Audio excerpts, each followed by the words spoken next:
In 2015, the Libyan civil war, the Syrian civil war, and the war against ISIS in Iraq unleashed a massive humanitarian crisis that forced millions of people to flee for their lives to Europe. This created the so-called 2015 European migrant crisis, a crisis that had huge political ramifications. During the crisis, a large number of refugees fled to my home country, Sweden.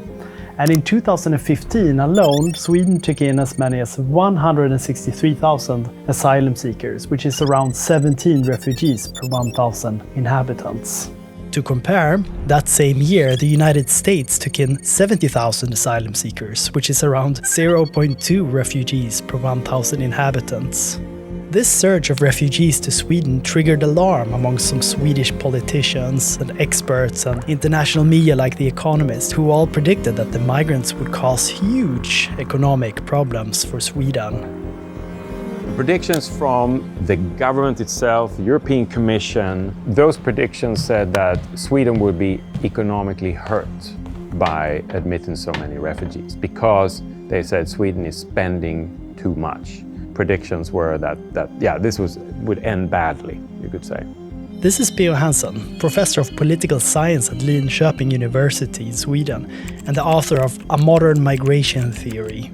In his research, Professor Hansen has looked at what actually happened with Sweden's economy during the migration crisis, and he has compared that to what the politicians and establishment experts around the world predicted.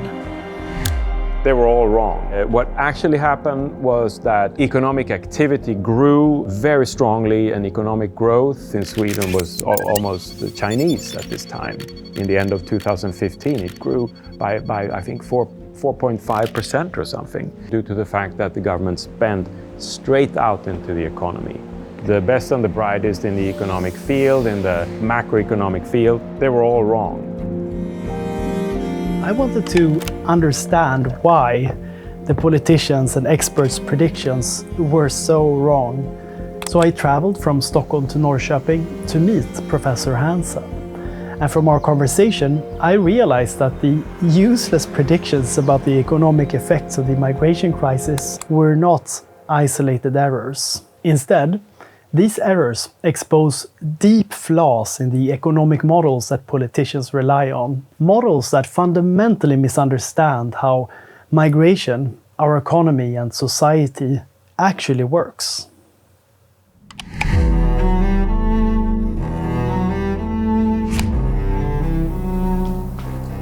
This is downtown Stockholm, and in that building over there is the Swedish Ministry of Finance. And in here we have the Swedish National Financial Management Authority, and in here is the National Institute of Economic Research. So what do these government agencies have in common? Well, it's that they employ Sweden's best and brightest macroeconomists. But another thing they have in common is that all of them, together with the European Commission, predicted in 2015 that Sweden's economy would suffer badly because of increased costs of migration. But what does the cost of migration even mean? When politicians talk about the cost of migration, from where do they get their numbers? Well, they come from research and the tradition within economics called the fiscal impact of migration. What they simply do, if you put it very simply, is to take the cohort of migrants and then compare that to those who are born in the country, let's say Sweden. And then they measure how much do the migrants pay in taxes and how much do they get out from welfare systems. And from there they get a number, cost or benefit. That's how simple it is. And here's another way we can explain this method visually. These economists use a method where they sort the population of, say, Sweden based on how much everyone pays in taxes, which naturally follows from how much they earn. Then these economists draw a line where the average is and then conclude that everyone below the average is a burden or a cost for the people who are above the average. And since migrants are overrepresented in the group of people who earn below average, the economists conclude that they are a cost. And that's, of course, a weird science, because you can do that for any group in society. You could take women. You could say, well, women make less than men, in terms of income, they also then pay less taxes. But can we from that conclude that women are a burden on men? Yes, we can if we apply this literature and this economic research. In fact, anyone below the average will be a cost for the people who are above the average. A nurse will be a cost and a burden to the CEO of a casino. A kindergarten teacher will be a cost to a banker. A cleaner will be a cost to an advertising executive. Why? Simply because these people earn below the average. You have an average. That's mathematically speaking. Some people will be above average, some people will be below, and some people will be just average. In this research, you almost get the feeling that the message is get over average to everybody, but that's impossible. I'm a professor of political science, so during the COVID pandemic, which people did we want more? Professors in political science or nurses? Well, it's obvious, but who is paid more? Well, professors are, but they're not more important, they're not more valuable. And there's a large European study done that could show very clearly that the most important workers during COVID were disproportionately low-skilled, low-paid migrants. And that's really the only statistics you need to understand how absurd this accounting is. This strange science of considering half the population as costs contributed to the faulty predictions about the fiscal impact of the migration crisis. But there is also another reason we got our predictions so wrong. And that is because we, as we often do, confused symbol with reality.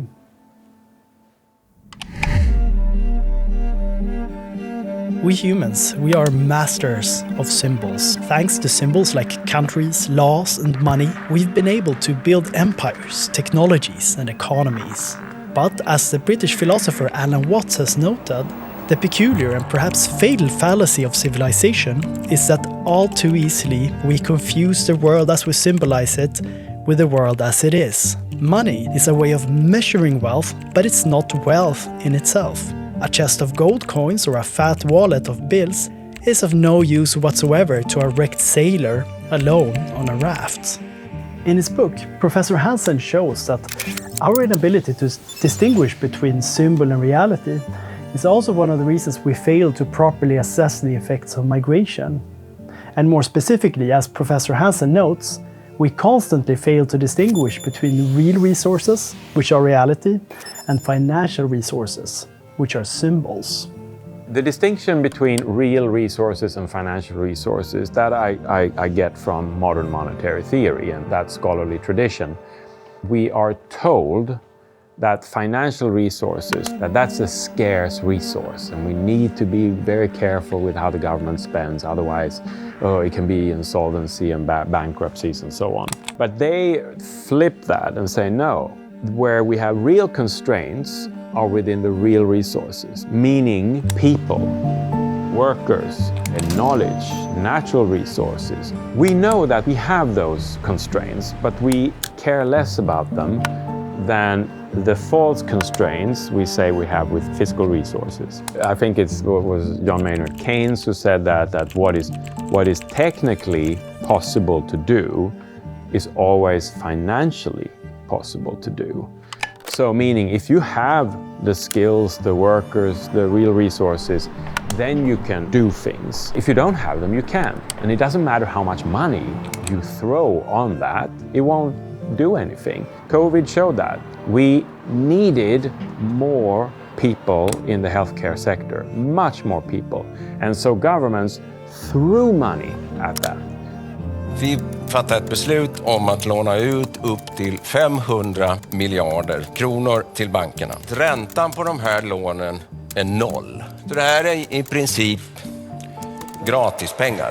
But that was not enough. We didn't have the real resources. That was the real constraint. So we had the money, but we didn't have the real resources. And that is so crucial to understand. And migrants then, they are a real resource. And any country who receives real resources, that country is a winner. That's just how crass reality is. Now we have it backwards and think that, oh, we who have a net inflow of migrants, we are the losers. Here in Sweden, where we have a net inflow of migrants, 51% of the bus and tram drivers are foreign-born, 60% of the cleaners are foreign-born, and 30% of the doctors are foreign-born. Could anyone argue that Sweden would be better off without these people? It's obvious that the mainstream view that it's costly for countries to receive migrants is misguided. But does this mean that migration is always possible and always desirable?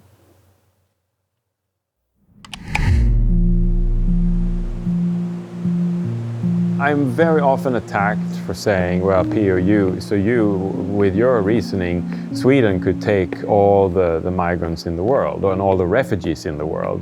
And I say, no, that's not what I'm saying, and that's not possible. But it's not due to financial constraints. It's due to real constraints. How many people a country can accommodate. And that is related to housing, to what kind of healthcare sector we have, schools, and real resource constraints. So that is the limit to how many people a country can receive. And in Professor Hansen's work, he shows that even during the migration crisis, when Sweden admitted a very large number of refugees, Sweden didn't even come close to its real resource constraints. But Professor Hansen also raises another, often overlooked question that we need to consider when we talk about migration, namely, what effect does migration have for the countries that the migrants are leaving behind? I mean, it used to be that the EU was the EU, and then there was the rest of the world who wanted to come in. Now the EU is 27 countries. Many of those countries are emigration countries, and many of them have suffered what researchers would call demographic collapses. So the Baltic countries, foremost Lithuania and Latvia, but also Romania, Bulgaria, they have some of the highest emigration rates in the world. Since Romania joined the EU in 2007, approximately 3.6 million people have left the country, which is around 16% of the whole population. It has gone so far that the Romanian finance minister, Eugene Teodorovici, proposed that Romanians shouldn't be allowed to work in other EU countries for more than 5 years. A few years ago, I had a Romanian PhD student in a course, and he mentioned there was this fire in the discotheque in Bucharest some years ago. And he said, even in Bucharest, the hospitals could not take care of those with burning wounds. So they had to be flown out to Germany and other places. And he said, yeah, they were flown to Germany to get treatment, and probably getting treatment from Romanian doctors. That's how the situation is. And in many places in Romania and Bulgaria, and also other places, you hardly have any doctors or nurses at all. That's part of the internal EU logic. Brain drain is an EU issue. It's not EU versus the rest of the world. I left the conversation with Professor Hansen feeling that the public discourse about migration is weirdly one-sided and unintelligent. But why is that? How come politicians try to outcompete each other in trying to restrict migrants while ignoring the real benefits, but also the real drawbacks of migration?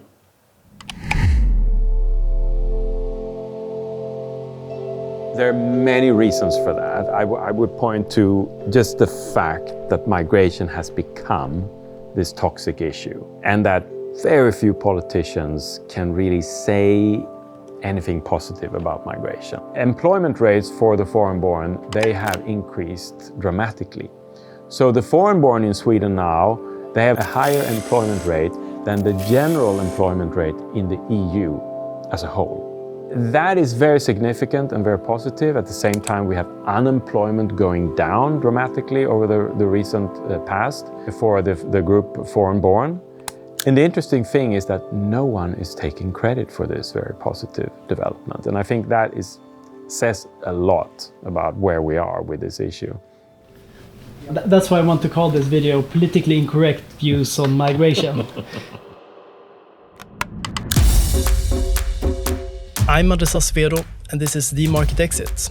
I will let Professor Hansen say a few more words about his book, A Modern Migration Theory. But before that, there is something I need to tell you. So I love making video essays like this, and This may sound presumptuous, but I believe that what YouTube needs more of is ambitious, original content that takes a lot of effort to make.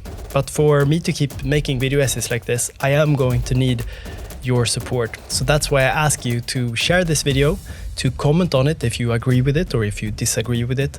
Click the like button and also subscribe to the channel. And if you really like what I do, and if you have a few dollars to spare, please consider supporting me at patreon.com/themarketexit. Everything helps. And to my existing patrons, thank you very much for supporting this project. All right, now let's hear from Professor Hansen. So a modern migration theory, it also came out in Swedish, and that's called the migrationsmyten, the migration myth. Yeah, the book is basically my attempt to change the agenda on the economics of migration and to disprove the assumption that migration somehow is a cost and show that that is not the case. It's not a fiscal issue, it's not an affordability issue. Rather, it's an addition of real resources. And so I just wanted to make that very clear. And then once we get that affordability stuff out of our way, we can talk about migration from a real perspective.